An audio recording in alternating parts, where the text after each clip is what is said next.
Hello साथियों, स्वागत है आप सभी का आपके अपने यूट्यूब चैनल कॉन्सेप्ट वाले में। साथियों, जैसा कि आप सभी जानते हैं, हमने जो है रेशो एंड प्रोपोर्शन स्टार्ट किया था और रेशो एंड प्रोपोर्शन की हमारी 7वीं क्लास है। इससे पहले हमने 6 क्लास ले ली हैं। अगर आपने वो क्लास नहीं देखी है तो लिंक मैं डिस्क्रिप्शन बॉक्स में डाल दूंगा, वहां से आप क्लास को देख सकते हैं। ठीक है साथियों, आज की 7वीं क्लास में जो है हम पढ़ने वाले हैं रेशो एंड प्रोपोर्शन के कुछ शानदार सवाल जो आपने एल्जेब्रिक फॉर्म में देखे होंगे। यानी इस तरीके से आपको सवाल देखने को मिलेगा और इससे रिलेटेड जो भी इंपॉर्टेंट क्वेश्चन एग्जाम में अभी हाल फिलहाल में पूछे गए हैं उन सभी को मैंने इस क्लास में शामिल किया है। तो आज की क्लास आपके लिए मोस्ट इंपोर्टेंट होने वाली है, क्योंकि आज की क्लास से आपको डायरेक्टली एक क्वेश्चन एग्जाम में देखने को मिलेगा। जो भी स्टूडेंट हमारे चैनल पे पहली बार आए हैं उनके लिए मैं बता देना चाहता हूँ कि हमने पूरे अर्थमेटिक को सिर्फ 5 मेथड में डिवाइड किया है। इन 5 मेथड से हम पूरे अर्थमेटिक को खत्म कर रहे हैं। पहला हमारा है बेसिक मेथड, दूसरा हमारा एलसीएम मेथड है, तीसरा रेशो मेथड, चौथा परसेंटेज मेथड और पांचवा है मिक्स मेथड। रेशो मेथड सबसे अगर हम बात करें सबसे पहले बेसिक मेथड की, तो बेसिक मेथड है हमने 30 से 40% अगर आप मैथ बेसिक को आप कवर कर लेते हो तो यकीन मानिए कि 30 से 40% मैथ जो है आप आसानी से सोल्व कर रहे होगे। और ये बेसिक जो है पूरे अर्थमेटिक में यूज होने वाला है, चाहे आप एडवांस मैथ पढ़ रहे हो चाहे आप अर्थमेटिक पढ़ रहे हो, तो उसमें जो है ये बेसिक आपका यूज होने वाला है। यानी बेसिक हमारा मोस्ट इंपोर्टेंट टॉपिक है। अगर आप एक बार बेसिक, अगर आप पहली बार मैथ्स को पढ़ रहे हैं या मैथ्स आपका कमजोर है, तो सबसे पहले इस बेसिक को कवर करिए। बेसिक में हमने क्या क्या किया है, देखिए, number system, unit digit, number of zero, number of factor, divisibility rule, remainder theorem, power search, indices, simplification और एलसीएम और एचसीएफ। ये टॉपिक जो है हमने एक एक करके सारे खत्म किए हैं और बिल्कुल बेसिक से स्टार्ट किया है और एडवांस तक के जितने भी तरह के क्वेश्चन इसमें बन सकते थे उन सभी क्वेश्चनों का मैंने एक सिंपल तरीका आपको बताया है। अगर आपने अभी तक ये क्लास नहीं देखी है तो जैसे ही आप चैनल पे जाएंगे वहां पे बेसिक अर्थमेटिक के नाम से आपको एक प्लेलिस्ट दिखाई देगी और प्लेलिस्ट में सारी की सारी क्लासें इसी सीरियल में आपको मिल जाएंगी। जाकर उन क्लासों को कंप्लीट कर लीजिए। उसके बाद हमने पढ़ा था एलसीएम मेथड। एलसीएम एक सिंपल मेथड से, एक सिंगल एलसीएम मेथड से अगर आपको एलसीएम निकालना आता है तो आप time and work, pipe and system, work and wages सारे चैप्टर खत्म कर रहे होंगे। पार्टनरशिप को हमने थोड़ी देर के लिए होल्ड रख दिया क्योंकि पार्टनरशिप जो हम यहाँ पे पढ़ने वाले हैं रेशो से। और अब हमने तीसरा मेथड पढ़ा था, वो पढ़ा था हमने रेशो मेथड। ये हमारा चल रहा था, ये आज की हमारी लास्ट क्लास होगी रेशो की। इसके बाद हम कुछ इसमें से नया चैप्टर लेंगे जो हम रेशो पे शुरुआत करने वाले हैं। अगर आपको इससे रिलेटेड कोई भी डाउट आता है तो आप हमें इस नंबर पर व्हाट्सअप कर सकते हैं और हमारे व्हाट्सअप डाउट ग्रुप से जुड़ने के लिए लिंक जो है मैं डिस्क्रिप्शन बॉक्स में डाल दूंगा ग्रुप का, वहां से आप ग्रुप को ज्वाइन कर सकते हैं। चैनल पे पहली बार आए हो तो चैनल को सब्सक्राइब करें और अपने सभी दोस्तों तक शेयर करें। तो चलिए आज की क्लास को स्टार्ट करते हैं। देखिए, आज की क्लास को स्टार्ट करने के लिए आपको कुछ पॉइंट को पता होना चाहिए। कुछ इंपॉर्टेंट पॉइंट क्या है, सबसे पहले तो आपको बेसिक जानकारी होनी चाहिए कुछ फॉर्मूलों की। जैसे फॉर्मूले की बात करूं मैं, अगर ए स्क्वायर माइनस बी स्क्वायर, ये फॉर्मूला होता है बेसिक का, बेसिक से फॉर्मूला होता है, ये आपको पता होना चाहिए। ये क्या होता है, इसको हम बोलते हैं ए स्क्वायर माइनस बी स्क्वायर का फॉर्मूला, यानी ए प्लस बी और ए माइनस बी। ठीक है, ये चीज आपको पता होनी चाहिए। दूसरा है कि ए प्लस बी का whole square, A plus B का होल स्क्वायर का फॉर्मूला आपको पता होना चाहिए, ए प्लस बी का होल स्क्वायर। ये फॉर्मूला क्या होता है, ये होता है A square plus B square plus 2ab। ठीक है, एक फॉर्मूला होता है हमारा ए माइनस बी का whole square, A minus B का होल स्क्वायर, ये आपको पता होना चाहिए। ये क्या होता है, A square plus B square minus 2ab। ठीक है, एक और हमारा फॉर्मूला होता है ए प्लस बी का क्यूब का फॉर्मूला, ए प्लस बी की क्यूब का फॉर्मूला। ये क्या होता है, ए की क्यूब प्लस बी की क्यूब प्लस 3ab इंटू ए प्लस बी। ठीक है, एक होता है हमारा ए माइनस बी का होल क्यूब का फॉर्मूला। ये क्या होता है, ए की क्यूब माइनस बी की क्यूब माइनस 3ab इंटू ए माइनस बी। ये कुछ फॉर्मूले हैं जो आपको पता होने चाहिए। ठीक है, इसके बाद अगर हम बात करें रेशो की, जैसे अब रेशो आपको अच्छी तरीके से आ गई। रेशो का कुछ बेसिक रूल होता है। बेसिक रूल क्या होता है, देखिए, अगर कोई संख्या रेशो में दी गई, जैसे एक्स और वाई दो अनुपात दे रहा है रेशो में, ये अनुपात दे रखा है हमें 1:2। ठीक है, और हमें तुलना करी जा रही है, मान लो रेशो में ही हमसे डाटा पूछा गया है। जैसे हमसे पूछा गया है एक्स प्लस वाई अपॉन में एक्स माइनस वाई, ये हमसे पूछा गया। मैं एक बात बता रहा हूँ, समझने की कोशिश करना कि मैं बता क्या रहा हूँ। देखिए, अगर हम रेशो में कोई डाटा दिया गया और रेशो में ही हमसे डाटा पूछा जाता है तो यहाँ पे जो है एग्जैक्ट वैल्यू की कोई मतलब नहीं रहता है कि हमें इसकी एग्जैक्ट वैल्यू ही निकालनी है। अगर रेशो में ही चीजें आपसे पूछी जा रही हैं तो वहां पे एग्जैक्ट वैल्यू की कोई बात नहीं होती, हम रेशो से ही उस क्वेश्चन को सोल्व कर देते हैं। लेकिन अगर यहाँ पे जो है कंडीशन दी होती है, यानी एक्स प्लस वाई का मान हमसे पूछा जाता है सिर्फ, तो आपको यहाँ पे एग्जैक्ट मान का पता होना चाहिए कि एग्जैक्ट मान क्या होता है, क्योंकि यहाँ पे रेशो नहीं दिया गया है। तो इसके लिए क्या है, इसके लिए कंडीशन दिया होगा, जैसे रेशो इतना दिया गया है, या हमसे यहाँ से बोला जाएगा कि इनका गुणनफल जो है कितना आना चाहिए, 6 आना चाहिए, कुछ इस तरीके से एक कंडीशन और देगा, तब हमसे ये चीजें पूछी जाएंगी। लेकिन अगर हमसे रेशो में सवाल पूछा जाए तो वहां हम रेशो पे ही कंपेयर करके उसका आंसर बता देते हैं। कंपेयर कैसे करते हैं, कंपेयर देखो इस तरीके से करेंगे, देखो जो पहला वाला डाटा होता है वो पहले वाले रेशो के बराबर रख लेते हैं, और जो दूसरा वाला डाटा होता है वो दूसरे वाले रेशो के बराबर रख लेते हैं। इस तरीके से आपको कंपेयर करनी है, कंपेयर करके आप डायरेक्ट ही रेशो से मान निकाल सकते हैं। ठीक है, जैसे अब हम इसी बेस पे जो है हम इस आज की क्लास को स्टार्ट करेंगे, और जितने भी क्वेश्चन हो सकते हैं सिर्फ इसी टॉपिक पे मैं आपको पढ़ाने की कोशिश करूंगा। ठीक है, चलिए क्वेश्चन नंबर 1 की तरफ बढ़ते हैं। क्वेश्चन नंबर 1 क्या कहता है, बहुत आसान सवाल है और एग्जाम में पूछे गए सवाल है, ऐसा नहीं है कि ये सवाल ऐसे ही है, बिल्कुल प्रीवियस ईयर के सवाल है और बढ़िया सवाल है, आपको देखने में ही पता चल जाएगा। क्वेश्चन नंबर 1 की अगर मैं बात करूं, क्वेश्चन नंबर 1 को पढ़िए। क्वेश्चन नंबर 1 कह रहा है कि देखिए थोड़ा सा छोटा है, इसको देखिए आप समझने की कोशिश करिए। a प्लस बी अनुपात b प्लस सी अनुपात c प्लस ए समानुपात दे रखा है 4:7:9 तथा a प्लस बी प्लस सी का मान दिया हुआ है 30। तो हमें c का मान बताना है कि c का मान कितना है। यहाँ पे देखिए c का मान पूछा है, तो c का मान हमें एग्जैक्ट निकालना है, रेशो में काम नहीं चलेगा। तो इसके लिए हमें कंडीशन क्या दे रखी, कंडीशन दे रखी a प्लस बी प्लस सी तीनों का मान कितना है, 30 है। तो इस सवाल को करने का देखिए क्या तरीका है, मैं आपको सबसे आसान तरीका जो है वो आपको बताने वाला हूँ, कंपेयर करने वाला। कंपेयर कैसे करते हैं, आप कैसे करते हो वो मेरे को नहीं पता, आपने अब तक कैसे पढ़ा इस सवाल को करने का तरीका मेरे को नहीं पता, लेकिन मैं अब आपको जो तरीका बताने वाला हूँ वो सबसे बेस्ट है, ये समझ लीजिए। देखिए ये क्या कह रहा है, ये कह रहा है कि a प्लस बी, ठीक है, अनुपात में दिया हुआ है a प्लस बी कितना, उसके बाद b प्लस सी अनुपात c प्लस ए। ठीक है, ये अनुपात दे रखा है, अनुपात कितना दे रखा जी, अनुपात दे रखा 4:7:9। ठीक है, अब देखिए, अब मुझे एक बात बताइए, अगर ये अनुपात में है और अनुपात में ही कैलकुलेशन हमें करनी हो तो आप क्या करोगे, आप ये करोगे अगर मैं इन सबको जोड़ देता हूं तो यहाँ से क्या आएगा, देखिए a और a कितना हो गया 2a, b और b कितना हो गया 2b, c और c कितना हो गया 2c। अगर मैं इन सभी को जोड़ दूं तो क्या निकल के आएगा, यहाँ से निकल के आएगा 2 कॉमन ले लेंगे, a plus B plus C, a plus B plus C 2 कितना निकल गया 7, 4 और 7 11 और 9 20, यानी रेशो में वैल्यू कितनी आई 20, और एग्जैक्ट वैल्यू जो आई वो आई 2 इंटू ए प्लस बी प्लस सी, और a प्लस बी प्लस सी का मान हमें कितना दिया गया है, a प्लस बी प्लस सी का मान दिया गया है 30। ये एग्जैक्ट वैल्यू है, अगर एग्जैक्ट वैल्यू के यहाँ पे हम रखेंगे a प्लस बी प्लस सी की जगह तो क्या आएगा 2 इंटू 30 कितने के बराबर हो जाएगा 20 रेशो, कितने रेशो के बराबर आएगा 20 रेशो के। यहाँ से कैलकुलेशन कर लेंगे तो 0 से 0 कट जाएगा, 2 से 2 कट जाएगा, तो एक रेशो की वैल्यू कितनी आ गई, एक रेशो की वैल्यू आ गई 3।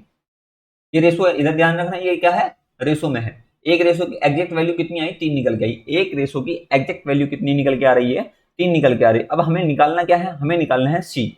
तो सी देखिए, सी कैसे निकलेगा, सी तब निकलेगा जब आपको देखिए ए प्लस बी प्लस सी पता है, ए प्लस बी प्लस सी आपको पता है, ए प्लस बी प्लस सी कितना है 30 है, और हमें सी निकालना है। सी निकालने के आपको क्या पता होना चाहिए, आपको पता होना चाहिए ए प्लस बी पता होना चाहिए, और एक रेशो का मान कितना है, एक रेशो का मान निकल के आया है 3, और ए प्लस बी रेशो का मान कितना दिया गया है 4। ये बात समझ रहे, रेशो में कंपेयर कर रहा हूं मैं, तो ए प्लस बी का जो रेशो का वैल्यू है वो कितना है 4। अगर मैं एग्जैक्ट वैल्यू की बात करूं तो एक रेशो की वैल्यू एग्जैक्ट कितनी है 3, तो 4 की कितनी हो जाएगी, 4 की हो जाएगी जी 12। ये बात समझ में आई आपको, 12 कहां से आया, क्योंकि एक रेशो की एग्जैक्ट वैल्यू कितनी है 3 और 4 रेशो की एग्जैक्ट वैल्यू कितनी आ जाएगी 12। अब a प्लस बी का मान कितना आ गया 12 प्लस सी बराबर कितना है 30, तो c बराबर कितना आ जाएगा, c बराबर आ जाएगा 18, c बराबर 18। ऑप्शन नंबर सी इसका राइट आंसर हो जाएगा। उम्मीद करता हूं कि ये बात आपको अच्छी तरीके से समझ में आ गई होगी कि मैंने किस तरीके से इस सवाल को सोल्व किया है। ठीक है, चलिए नेक्स्ट क्वेश्चन देखते हैं, क्वेश्चन नंबर 2 की तरफ बढ़ते हैं। क्वेश्चन नंबर 2 भी हमारा सेम इसी तरीके का सवाल है, पर ये इसको क्या कहता है, ये कह रहा है कि a प्लस बी अनुपात b प्लस सी अनुपात c प्लस ए अनुपात समानुपात 6:7:8 तथा a plus B plus C बराबर दे रखा है 14 है। तो ए बी सी का अनुपात हमें ज्ञात करना है, ए बी सी का क्या निकालना है, हमें अनुपात निकालना है। तो इसको भी हम इसी तरीके से सोल्व करेंगे। देखिए अगर मैं सभी को जोड़ दूं, अगर मैं सभी को जोड़ता हूं तो देखिए a और a कितना हो जाएगा 2a, b और b कितना हो जाएगा 2b, c और c कितना हो जाएगा 2c। यहां से अगर मैं इसको जोड़ूं तो ये आ जाएगा 2 इंटू ए प्लस बी प्लस सी, कितना आ जाएगा। अब रेशो में देखिए, रेशो में कितना जुड़ेगा 6 और 7 13, और 13 और 8 कितना हो गया 21, ये आ गया रेशो में 21। ठीक है, अब एक तरीका तो यह है, अभी जैसे मैंने आपको बताया था कि a प्लस बी की वैल्यू यहाँ पे रखेंगे तो हो जाए, और यहाँ से एक रेशो का मान निकालेंगे एग्जैक्ट में, एक रेशो का एग्जैक्ट में मान निकाल के फिर अलग अलग हमें ए का मान निकालना है, बी का मान निकालना है, सी का मान निकालना है। उसके लिए आपको ए प्लस बी निकालना पड़ेगा, बी प्लस सी निकालना पड़ेगा, सी प्लस ए निकालना पड़ेगा, और इससे हो जाएगा हमारा सवाल बहुत लेंथी। उस लेंथ जो कैलकुलेशन है उससे बचने के लिए मैं क्या करता हूँ, थोड़ा सा दिमाग लगाता हूँ। दिमाग क्या लगाता हूँ कि मैं ये सोचता हूँ कि हम इसको किस तरीके से सोल्व करेंगे। देखिए अगर मैं ए प्लस बी प्लस सी की वैल्यू रेशो में ही निकाल लूँ तो क्या होगा, हम दोनों तरीके से सवाल कर सकते हैं, रेशो से भी सवाल कर सकते हैं और एग्जैक्ट वैल्यू से भी सवाल कर सकते हैं। जब यहाँ पे हमें रेशो ही पूछा है तो रेशो पे ही निकाल लो। तो ए प्लस बी प्लस सी की एग्जैक्ट वैल्यू अगर मैं बात करूं तो ये आएगा ए प्लस, रेशो की बात करें, ए प्लस बी प्लस सी की जो रेशो की वैल्यू आएगी 2 से भाग कर देंगे, कितना जाएगा 10.5, 10.5 ये आ गया। अब एक बात मुझे बताइए, ठीक है, अगर मैं रेशो में ए प्लस बी प्लस सी कितना आ रहा है 10.5, और रेशो की अगर मैं इन दोनों की बात करूं, ठीक है, कैलकुलेशन से बचने के लिए मैं दूसरा तरीका अपना रहा हूं। हालांकि हम उस तरीके से भी कर सकते हैं जो मैंने अभी आपको पिछले सवाल में बताया था, उससे आपकी कैलकुलेशन बढ़ जाएगी, उसमें हर किसी का मान अलग अलग निकालना पड़ेगा।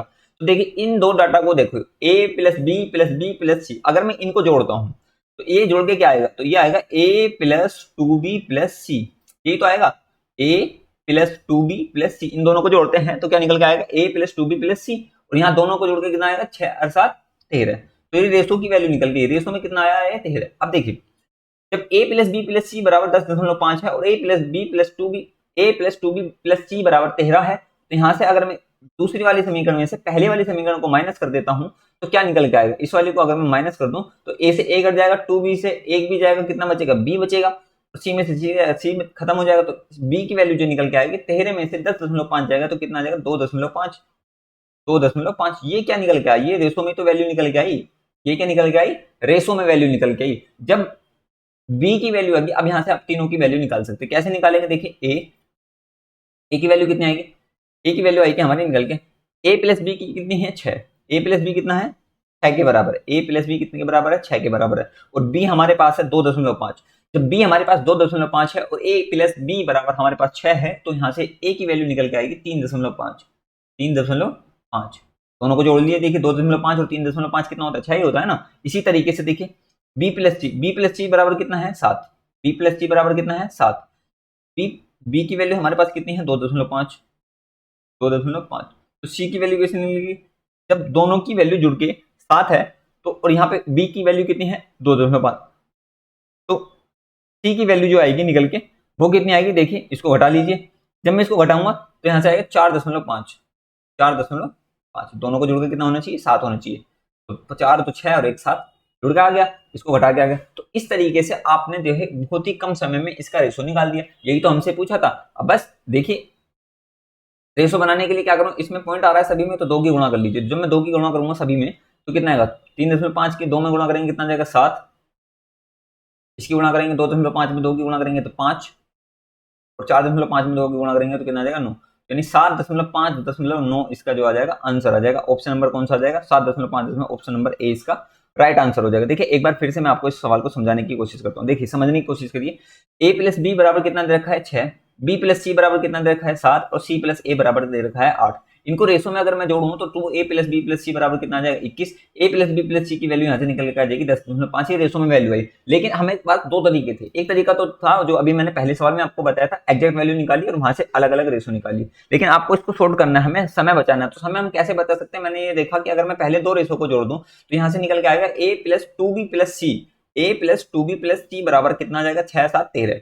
यहाँ से आप इन दोनों को घटा दीजिए, a से a खत्म हो जाएगा, 2b में से 1 भी जाएगा तो 1 भी बचेगा, c में से c जाएगा, c खत्म हो जाएगा, 13 में से 10.5 घटाएंगे तो कितना आएगा 2.5, यानी b की वैल्यू जो आएगी वो आएगी 2.5। जब b की वैल्यू 2.5 आएगी तो a की वैल्यू आप आसानी से निकाल सकते हो, a प्लस बी बराबर कितना दे रखा है 6 दे रखा है, तो a की वैल्यू कितनी आएगी 3.5। इसी तरीके से b प्लस सी बराबर दे रखा है 7, b की वैल्यू है 2.5, तो c की वैल्यू आ जाएगी 4.5। ये रेशो आ गया, रेशो को जो है इनको सोल्व कर लीजिए, सोल्व करने के बाद आ जाएगा 7.5.9। उम्मीद करता हूं अब आपको समझ में आ गया हो। चलिए नेक्स्ट क्वेश्चन देखते हैं, क्वेश्चन नंबर 3 क्या कहता है। क्वेश्चन नंबर 3 बहुत ही आसान सवाल है, ये आपको मैंने पहली क्लास में बताया था कि रेशो को हम इक्वल कैसे करते हैं। देखिए a प्लस a बटे b बराबर दे रखा है 2/3, और b बटे c बराबर दे रखा है 4/5, 4/5।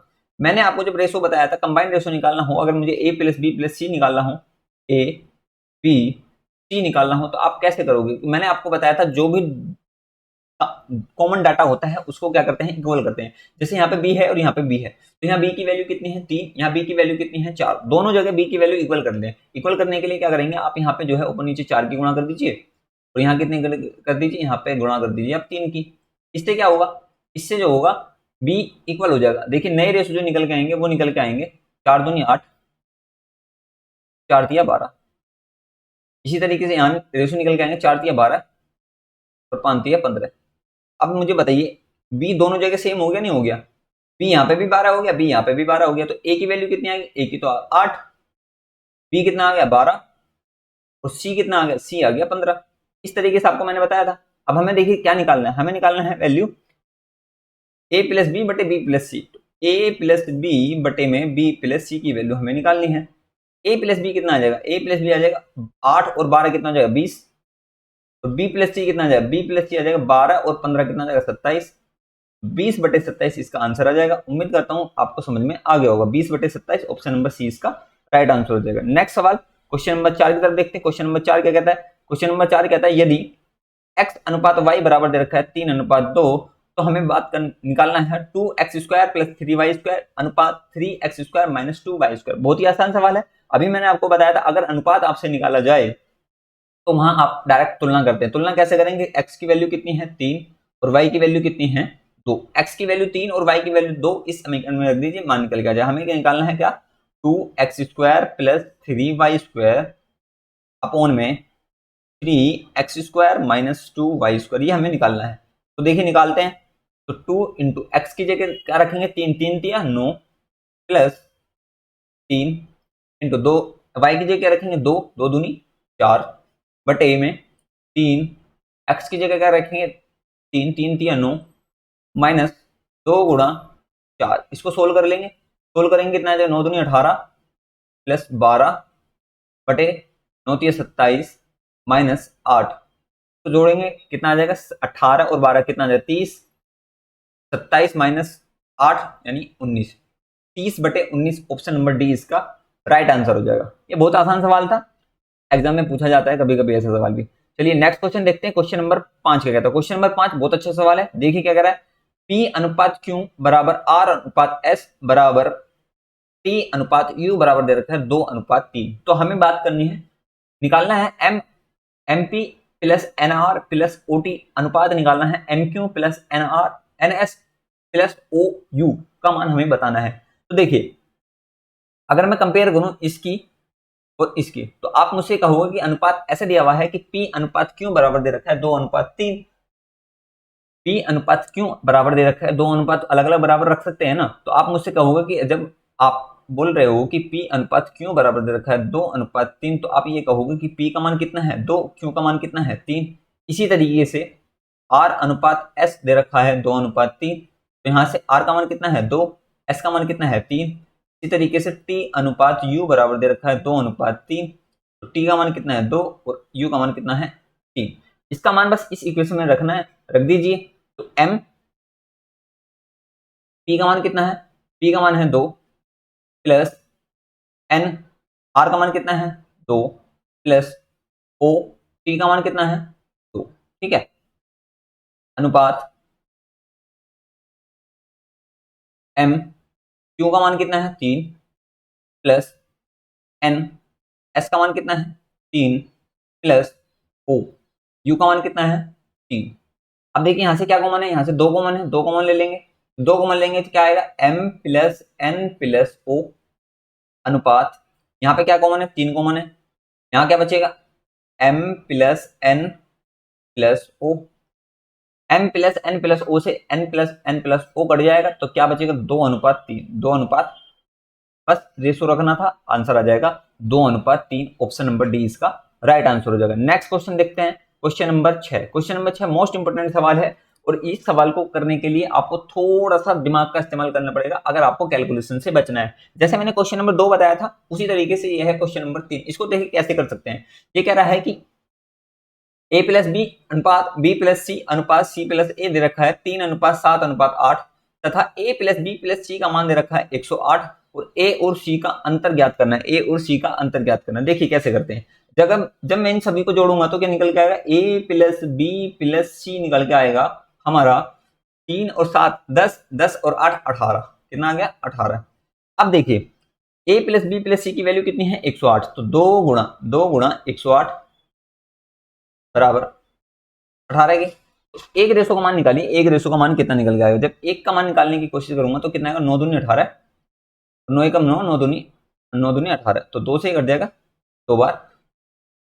एग्जैक्ट वैल्यू जो आई एक रेशो की वो कितनी आई 12, एक की वैल्यू कितनी आई 12। अब मुझे बताना है ए और सी का अंतर। ए और सी का अंतर का मतलब है जो भी ज्यादा हो उसमें से घटा देना है एक दूसरे को। तो ए और सी का अंतर निकालने का तरीका वही है जो पहले सवाल में। इसके दो तरीके हैं। पहला, आपको लॉन्ग मेथड से करना पड़ेगा, सबकी अलग अलग वैल्यू निकालनी पड़ेगी। अलग अलग वैल्यू निकालने के लिए क्या करना पड़ेगा, ए प्लस बी का मान यहाँ रखेंगे तो यहाँ से सी का निकलेगा, फिर बी प्लस सी का निकालेंगे, फिर यहाँ से क्या निकलेगा ए का मान निकलेगा। तो इसको सोल्व कैसे कर सकते हैं ये थोड़ा सा सोचने आना। देखिए अगर मैं ए प्लस बी और बी प्लस सी इन दोनों को घटा दूं, ए प्लस बी और बी प्लस सी को घटा दूं तो क्या निकल के आएगा। अगर मैं बी प्लस सी में से ए प्लस बी घटा दूं तो देखिए क्या निकल के आएगा।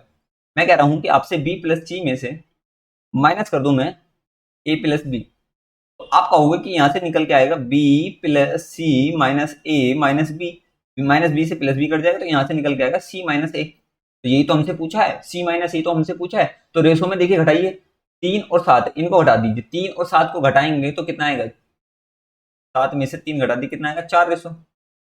और एक रेशो की एग्जैक्ट वैल्यू कितनी है 12। 4 रेशो का मान हमें बताना है। जब एक का मान 12 है तो 4 का मान कितना आएगा 12 चौक 48।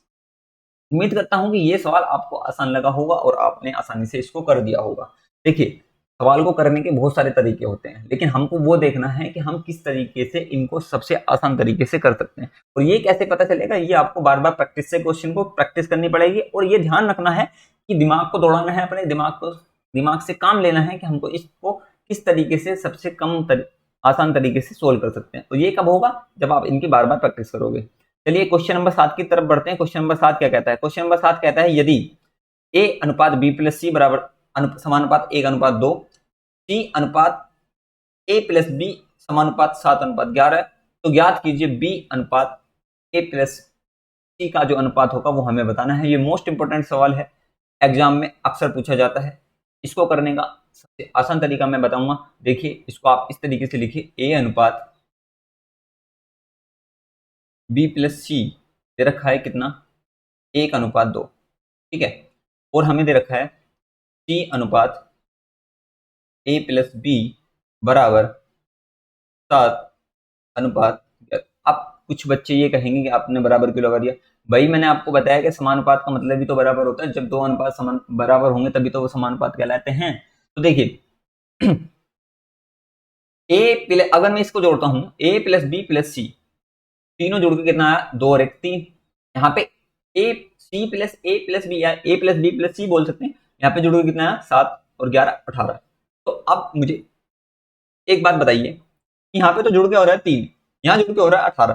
क्या ऐसा पॉसिबल है कि एक ही रेशो अलग अलग दो जगह अगर जोड़े जाए तो वो अलग अलग हो जाएगा। आप कहोगे कि बिल्कुल नहीं, दो रेशो सेम होंगे अगर रेशो का योग सेम है। तो वो कभी सेम होगा, इनके रेशो का जो है रेशो में इक्वल कर लीजिए। इक्वल करने के लिए क्या करूं, जो 3 है उसको 18 बना लीजिए। 18 बनाने के लिए इसमें कितने की गुणा कर दूं 6 की गुणा कर दूंगा। 6 की गुणा करूंगा तो ये भी 18 हो जाएगा, ये भी 18 हो जाएगा। तो नए रेशो जो निकल के आएंगे वो निकल के आएंगे। देखिए क्या निकल गए, 6 एकम 6, 6 दूनी 12, 7 एकम 7, 11 एकम 11, इसमें 1 की गुणा कर ली, ठीक है। तो यहाँ जोड़िए इन्हें, 12 और 6 18 और 11 7 18 इक्वल आ गए। अब हमें क्या करनी है, अब हमें करनी है तुलना, यानी कंपेयर करनी है। कंपेयर कैसे करेंगे, देखिए ये जो वैल्यू है वो ए की वैल्यू है। ए की वैल्यू कितनी है 6 और बी प्लस सी की वैल्यू कितनी है 12। इसी तरीके से सी की वैल्यू कितनी है 7 और ए प्लस बी की वैल्यू कितनी है 11। तो अब हमें निकालना है बी प्लस, पहले ए बी सी का अनुपात निकालते हैं। तो ए कितना आ जाएगा हमारे पास, ए निकल के आएगा 6, ठीक है। ए की वैल्यू कितनी है 6, बी की वैल्यू हमें अभी नहीं निकाल सकते तो सी की तो निकाल सकते हैं। सी कितना है, सी है 7, सी कितना है 7। अब देखिए बी कैसे निकाल सकते हैं, बी या तो यहां से निकाल लीजिए या यहां से निकाल लीजिए, दोनों जगह से बी का मान इक्वल आएगा। तो बी प्लस सी बराबर कितना है 12 और सी का मान कितना है 7। जब सी का मान 7 है और बी प्लस सी बराबर 12 है तो बी का मान कितना आएगा, आप कहोगे कि 5, 7 5 12 होते हैं। या इस तरीके से निकालिए, ए प्लस बी बराबर कितना है 11, ए प्लस बी बराबर 11 है और ए का मान 6 है तो बी का मान कितना आएगा 5। एक बी सी के मान अलग अलग निकाल लिए। अब आपको बताना है बी अनुपात बी अनुपात ए प्लस सी का मान आपको बताना है। तो बी का मान कितना है 5 अनुपात ए प्लस सी 6 और 7 कितना होता है 13, 5 अनुपात 13 इसका क्या आ जाएगा आंसर आ जाएगा। ऑप्शन नंबर ए इसका राइट आंसर हो जाएगा। नेक्स्ट क्वेश्चन देखते हैं क्वेश्चन नंबर 8। क्वेश्चन नंबर 8 भी कुछ इसी तरीके का सवाल है। जैसे ये कह रहा है ए अनुपात B plus C plus D, B plus C plus D बराबर कितना दे रखा है 4 अनुपात 7, 4 अनुपात 7। उसके बाद दे रखा है बी अनुपात ए प्लस सी प्लस डी, ए प्लस सी प्लस डी कितना दे रखा है 10 अनुपात 23, 10 अनुपात 23। उसके बाद दे रखा है सी अनुपात ए प्लस बी प्लस डी, ए प्लस बी प्लस डी कितना दे रखा है 15 अनुपात 51, 15 अनुपात 51। आपको क्या निकालना है, हम जो निकालना है वो हमें निकालना है डी अनुपात ए प्लस बी प्लस सी का अनुपात हमें निकालना है। यानी अगर हमें डी का मान पता चल जाए तो हम उससे आसानी से सोल्व कर सकते हैं, क्योंकि यहाँ पे ए तीन चारों ऑप्शन में अलग अलग मान है, तो सिर्फ आपको डी का मान बताना है। तो डी का मान कैसे निकालेंगे, सबसे पहले तो इनको देखिए जोड़ के देखिए। यहाँ कितना आ रहा है, यहाँ जुड़ के आ रहा है 7 4 11, यहाँ जुड़ के कितना आ रहा है 23 और 33, यहाँ जुड़ के कितना आ रहा है 51 और 15 66।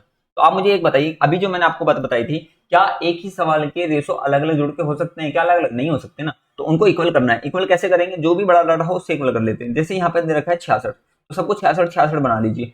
66 एकम 66, यहाँ कितना है 33, 33 दूनी 66, यहाँ कितना है 11, तो 11 छिंग 66, इनमें सबकी इक्वल गुणा कर ली, सबको बराबर कर लिया। बराबर करने के बाद जो नए रेशो बने वो बनेंगे, देखिए 6 चौक 24, 6 चौक 24 अनुपात 6 सत्ते 42, ठीक है।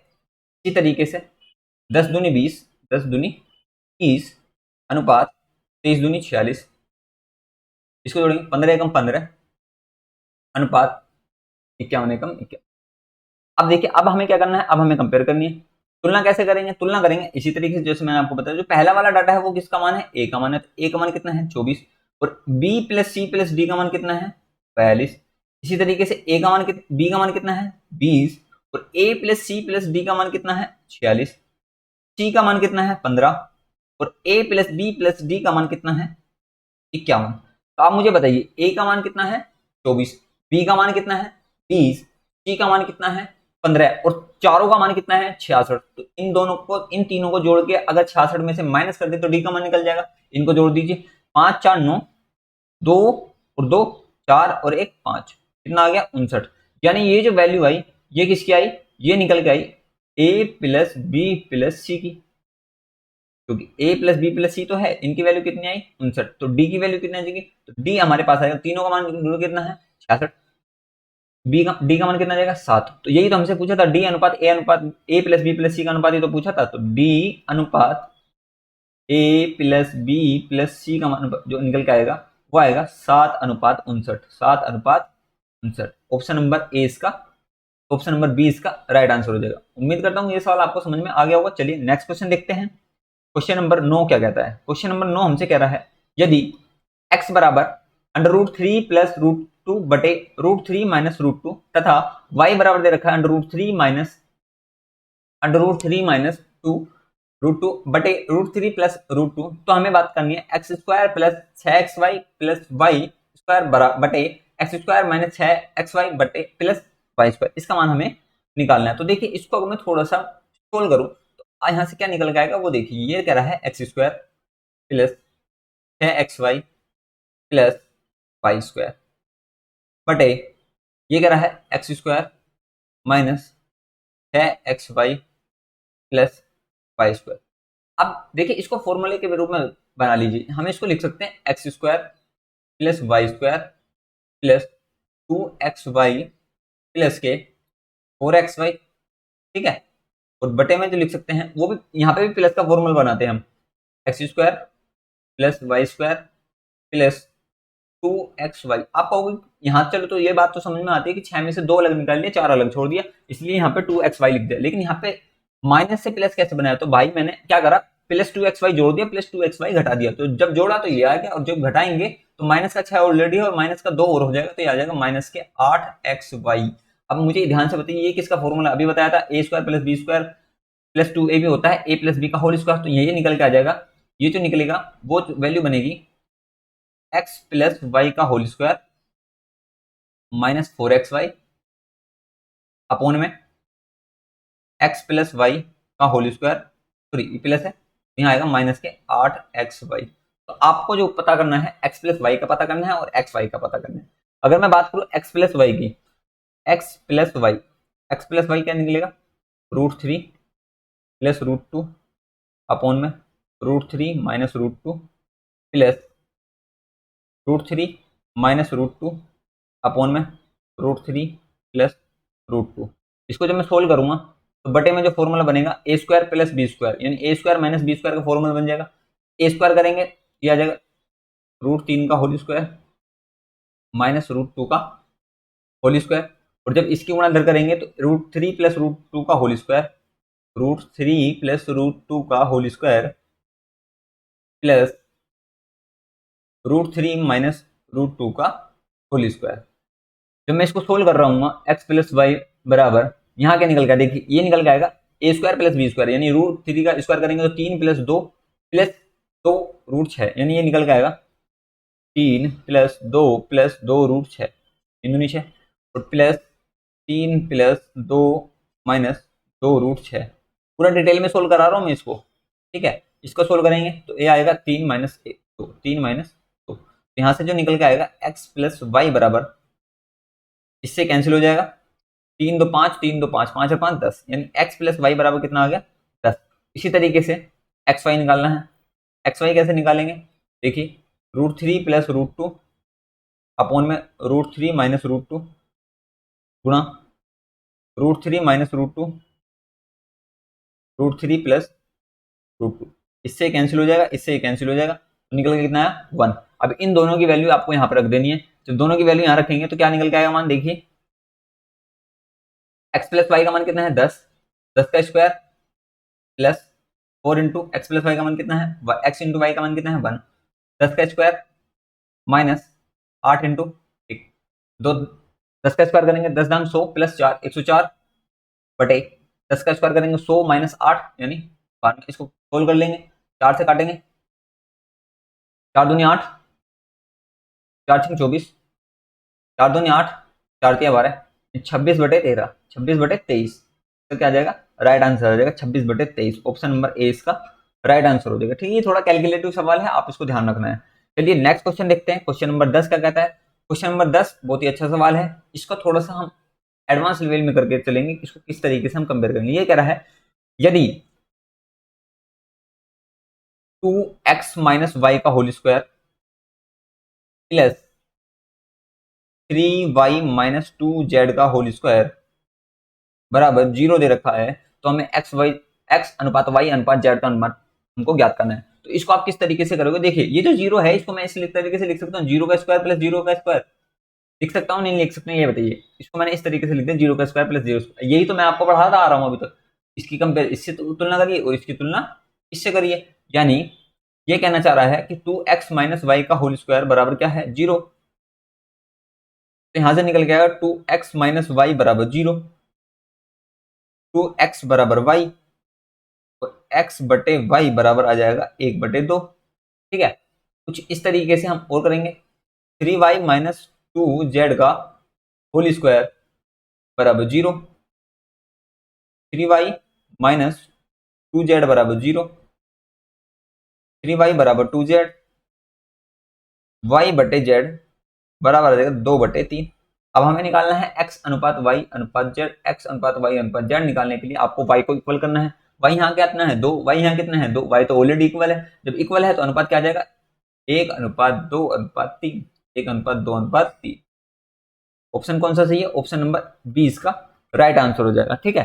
अब चलते हैं नेक्स्ट, देखिए नेक्स्ट कुछ नहीं है, क्वेश्चन खत्म आपके। अब आप एक काम बचता है कि अगर आपको कोई भी डाउट आता है रेशो से संबंधित, आपने चैप्टर कर लिया है, मैंने आपको सारे टाइप करा दिए हैं, अगर आपको रेशो से रिलेटेड कोई भी क्वेश्चन हो डाउट का, अगर आपने रेशो की, एक बात नहीं है कि आपके पास कौन सी बुक है वो मायने नहीं रखता, आप जिस बुक से भी तैयारी कर रहे हैं, आपके पास जो भी बुक हो, चाहे मॉडल पेपर हो टेस्ट पेपर हो, रेशो से संबंधित आपका कोई भी डाउट आता है तो आप हमें इस नंबर पे व्हाट्सअप करें और हमारे व्हाट्सअप ग्रुप से जुड़ जाइए, जिसका लिंक जो है डिस्क्रिप्शन बॉक्स में मैं डाल दूंगा। चैनल पे पहली बार आए हैं और वीडियो आपको अच्छी लगी है तो वीडियो को लाइक करें और चैनल को सब्सक्राइब करना ना भूलें। तरह की वीडियो आपको देखने के लिए। नेक्स्ट, अपने सभी दोस्तों को वीडियो को शेयर करें और कमेंट करके बताएं कि ये क्लास आपको कैसी लगी। थैंक्स फॉर वॉचिंग, मिलते हैं नेक्स्ट क्लास में।